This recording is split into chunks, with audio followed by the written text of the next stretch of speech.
Mesdames et messieurs, bonjour et bienvenue à cette édition d'information. Nouvel incendie au marché central, 3 boutiques ravagées. Un incident survenu dans la nuit du samedi 10 au dimanche 11 janvier 2026 a détruit 3 boutiques au marché central de Batouri dans la région de l'Est. Selon les sources, les flammes se sont déclarées aux environs de 21 heures. Le feu a pu être circonscrit grâce à la mobilisation rapide des populations, appuyée par les éléments de la gendarmerie nationale et de la police. Cinquième incendie sur le même site, cette énième sinistre relance de vives préoccupations sécuritaires chez les commerçants qui dénoncent la récurrence des incendies dans ce grand pôle commercial. Comme réaction des autorités, le sous-préfet de Batouri s'est rendu sur les lieux du drame. Il a instruit l'ouverture immédiate d'une enquête afin de déterminer les causes exactes de l'incendie. Drame Cameroun-Ukraine, un compatriote camerounais a perdu la vie sur le front ukrainien. Elvis Wamba, ancien docker au port de Douala, est décédé lors des combats en Ukraine. Selon les informations correspondantes, il s'était engagé dans les rangs de l'armée russe et aurait été tué à la suite d'une attaque de drone dans une zone de combat intense. Ce drame met en lumière la réalité brutale et périlleuse vécue par de nombreux combattants étrangers impliqués dans ce conflit armé.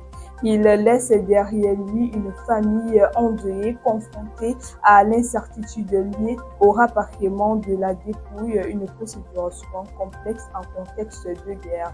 Ce décès relance également le débat sur la présence des ressortissants africains dans les conflits internationaux. Élections législatives et communales au Bénin, les opérations de dépouille se poursuivent. L'heure est au dépouillement au Bénin après une journée de vote qui s'est déroulée dans le calme. Alors que dans certains quartiers de Cotonou, les bureaux de vote ont ouvert tardivement, l'affluence dans l'isoloir a été variable à l'échelle du pays.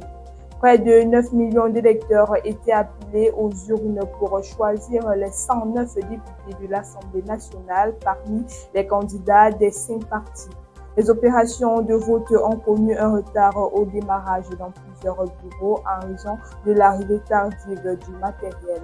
Mais une fois les bureaux ouverts, les opérations se sont déroulées de façon fluide avec une ambiance électorale sans agitation.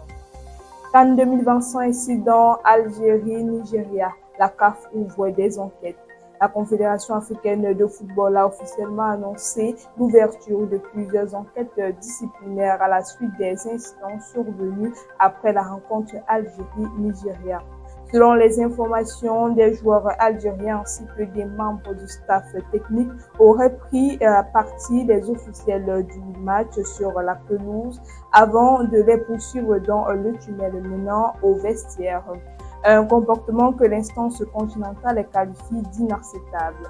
La CAF indique également qu'elle analysera les rapports officiels faisant état d'incidents impliquant des journalistes et du personnel des médias survenus dans la foulée de la rencontre.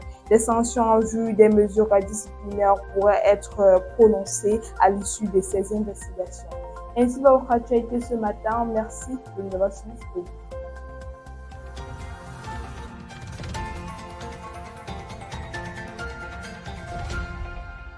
Campus TV, nous sommes ensemble.